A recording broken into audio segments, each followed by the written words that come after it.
Benvenuti amici to vlog 16. This is a special vlog. I've got quite a guest here to interview. I'm interested in nothing less than getting the best Italian wine into Michigan, and to do that you need allies, and you need reliable, strong allies who say what they're going to do. Through local distributor AHD Vintners, I have been able to work with Colleen Kettrick, who's my guest today, and she works for CMK Consulting, and she's worked with people in the past like Angelo Gaia. She's worked with the Antonori family. She's worked with another maverick, this time in the north, Silvio Yerman. So how did you get into the business that you do? The shortest version you can. I don't want to make a documentary. Thank you.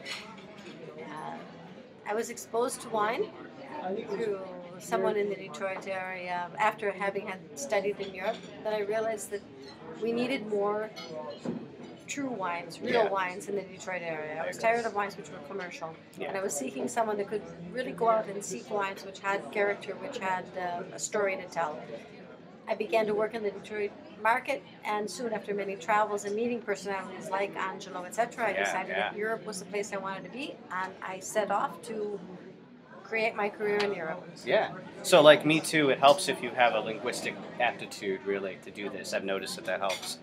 Now, as far as what you look for in the companies that you want to work for, I think that's really the point, isn't it? You find smaller production, you find people that might not have millions of their own marketing dollars, and that's what you want to work with. For me, the most important thing is I must love the wines. I either have to love the wines or I will not work with the estate. The people have to be honest, they have to be hardworking, and they have to be humble.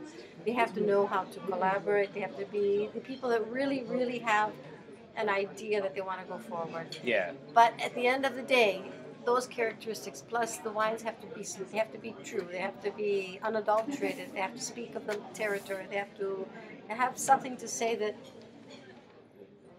people are going to be happy when they taste these wines. Story wine, something that transcends. I'm getting so tired of the point system. I think it's obsolete. Obviously, you mentioned the book Slow Wine. I mentioned that book in a vlog a couple months ago, I believe, and I do think it's kind of obsolete. So I agree. I think we need to get low yield, low production, family owned story wines in, and you do that too. That's great. Now, Montetti. I met Javier Petrazzini, but the winemaker is Andrea Elmi. Andrea Elmi. Elmi. Yes. Now, what made them decide to do Petit Verdot in such great percentage in the Maremma? That's crazy. It was the soil analysis. It was what the climate gave. But also, Paolo Barata had a vision. He had a vision what he called the spoon effect, something that he explained to me. That a wine, most of the wines from Italy, most of the wines you're tasting today that the top enologists are making are wines which hit you in the face with all this fruit and all this tannin, and they stop right there. Yeah. He told me years ago he wanted to make a wine that would continue like a spoon, like taking off something from a spoon that would continue a long way. Petit Verdot has lavender, this wonderful upward fruit, but it also gives this wonderful acidity and length to the wine. Petit Verdot was a wine that brought life to the wines that he's making. Gave them something that was a little ethereal, a little more feminine.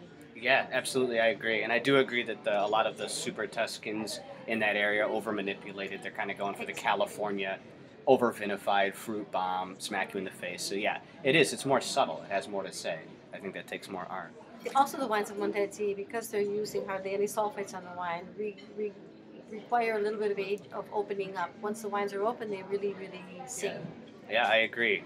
You heard it. Decant the Montetti if you buy it. Absolutely. And I think probably anybody watching this vlog is already familiar with the Cabernio, the Montetti's little brother. It's gotten really good press. Well, that's all the time that I want to take for this. Thank you for watching, and thank you very much for coming. Thank you very much. Cheers. Salute. Mille grazie. Salute, grazie a te. C'était un piacere. Grazie. Ciao. Thanks very much. Excellent, excellent tasting. The wine showed very, very well. I don't remember what I have. I think this might be the Ferraro. And I have the Almitre. The Almitre is showing perfect.